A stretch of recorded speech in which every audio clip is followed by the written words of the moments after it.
Have you ever noticed how some people simply don't post on social media? No selfies, no updates, no stories, sometimes not even a profile picture.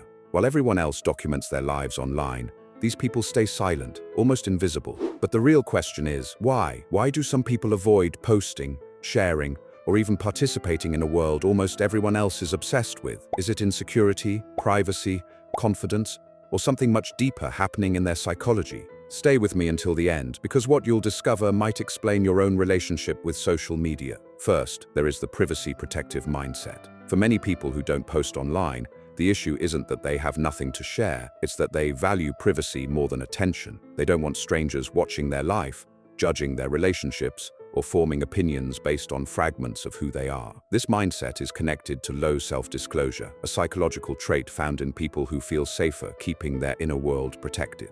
They don't post because they want peace, not popularity. The deep thinker who feels too much. Posting online isn't just pressing a button, it activates a cycle. What will people think? Will they like it? Does this represent me? Is it too much? Too little?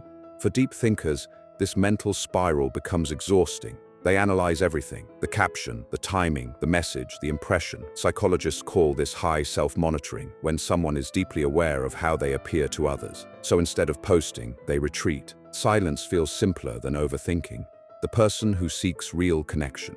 These people avoid posting because they see social media for what it often becomes: a highlight reel, a popularity contest, a place where authenticity gets filtered, edited, curated. These people crave real connection, conversations that matter, relationships built on depth, not likes. They avoid social media because they don't want connection to feel transactional. They're not absent because they're insecure. They're absent because they're intentional. The emotionally overstimulated observer. Social media is loud, emotionally, visually, psychologically. Endless scrolling, notifications, opinions, arguments, comparisons. For highly sensitive people, this constant stimulation is overwhelming. So they stay on the sidelines, watching quietly, no posting. This ties into sensory and emotional sensitivity, a trait that makes people more affected by external noise. Silence becomes a form of self-regulation. The secure but low validation personality.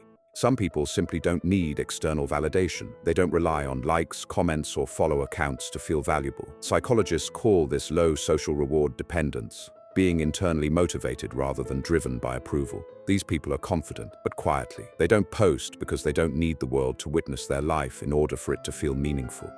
The trauma-based avoider.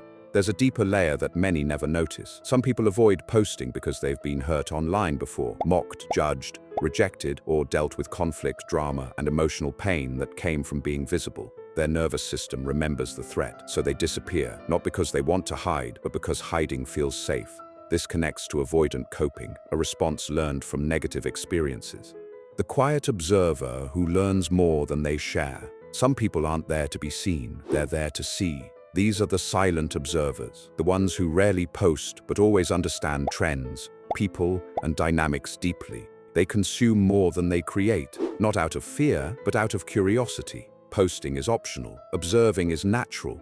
So, what does all this mean? People who don't post on social media aren't mysterious. They're not antisocial, they're not disconnected, they're mindful, they're sensitive, they're private, they're intentional, they prefer depth over display, authenticity over attention, and peace over performance. The truth is, not posting doesn't mean you have nothing to say. It means you value who you say it to. So let me ask you, do you post on social media? Why or why not? Let me know in the comments. And if this video helped you see social media differently, make sure to subscribe to this channel.